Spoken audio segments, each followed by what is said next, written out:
বন্ধুরা, আজকে চলে এসেছি রান্না করে মুগ ডাল দিয়ে আর লাউয়ের গলা দিয়ে হবে মুগ ডাল। তা চলে এসেছি আমরা এখন এটি রান্না করব নিরামিষ। আজকে দশমীর দিন, নিরামিষই হচ্ছে, তো চলে আসছি। এবারে চলে এসেছি, কড়াই গরম হয়ে গেছে, দিয়ে দিলাম হালকা একটু ঘি, দিয়ে ডালটাকে ভেজে নেব।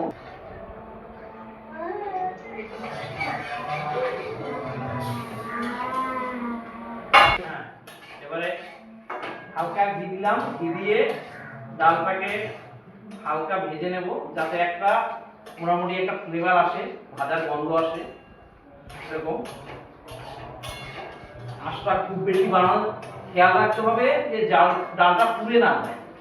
এটাকে মোটামুটি একটু ভালো করে ভাজতে হবে, যাতে ডালের গন্ধটা বেরোয়। হ্যাঁ, গ্যাসটা মোটামুটি একটু ফুলই থাকবে। এখন গ্যাসটা ফুল থাকবে। হ্যাঁ, এবারে ডালটা ভাজা হয়ে গেছে, এবারে জল দিয়ে দিলাম পরিমাণ মতো।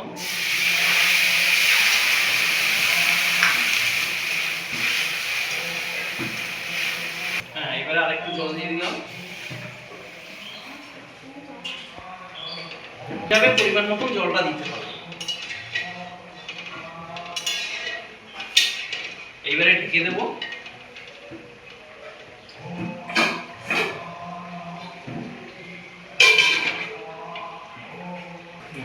এবারে গ্যাসটা একটু কমিয়ে দিতে হবে, ঢাকা দিয়ে দিলাম, গ্যাসটা কমিয়ে দিলাম। এবার কিছুক্ষণ রাখতে হবে, কম করে 5-7 মিনিট ঢেকে রেখে দিতে হবে ডালটা ফোটার জন্য। ডালটাকে লাউ দিয়ে সিদ্ধ করে নামিয়ে নিয়েছি। এবারে কড়াই গরম হয়ে গেছে, তেল দেব। এই তেল দিয়ে দিলাম।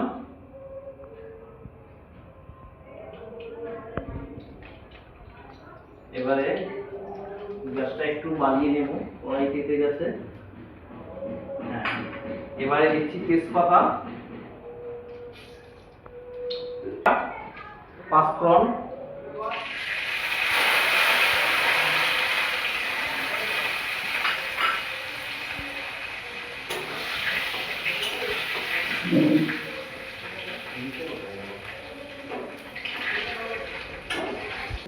একটু হিং দিয়ে দিলাম। মুগ ডালে একটু গ্যাস হয়, হিংটা দিয়ে দিলে গ্যাসটা হবে না। এবারে ফোড়ন দিয়ে দিচ্ছি।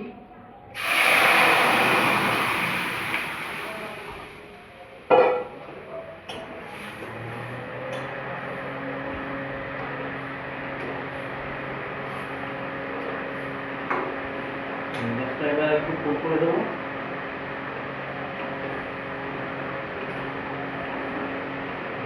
নামানোর সময় আলাদা করে একটু হালকা ফুটিয়ে নিতে হবে। ডালটা যখন ফুটে যাবে, তারপরে নামিয়ে নেব। ডাল ফুটে রেডি হয়ে গেছে। নামানোর আগে একটুখানি স্বাদ মতন চিনি,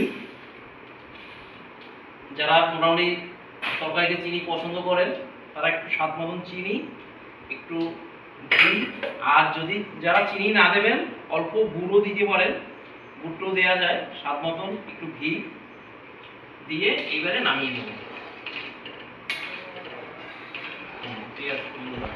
কালারটা কত সুন্দর ভালো এসছে, কত গাঢ় ঘন হচ্ছে, গন্ধটা খুব দারুণ লাগছে। এবার আপনারাও এটা একদিন অবশ্যই ট্রাই করুন, কেমন লাগছে খেয়ে দেখবেন, খুবই ভালো লাগছে। এবারে খাওয়ার জন্য তৈরি গরম ভাতে।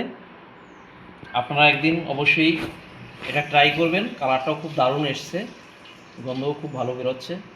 একদিন অবশ্যই ট্রাই করবেন।